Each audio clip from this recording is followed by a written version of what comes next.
I'm back with another iPhone dog photography photo tip. This one's really easy, only takes a little bit of time, but it makes a huge difference, and it's editing. Follow along and I'll show you how. What we're gonna do is we're gonna pick the three little lines at the bottom of the screen with the dots in them. We'll click that and that's gonna let us edit things. Now we're gonna hit adjust. And we're gonna go to shadows. Shadows is always the place I like to start with dark images.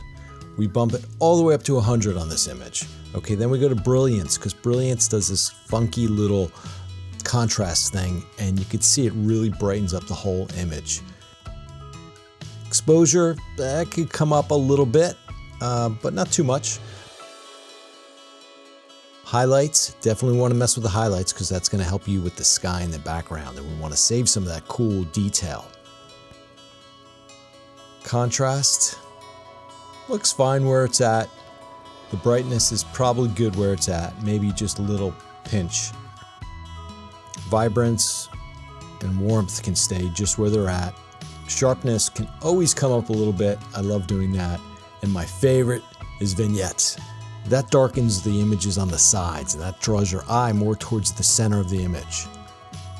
Now we can crop it, and just by tweaking it a little bit, straighten them up a little bit, come in a little tighter, and there's our image. It looks pretty good.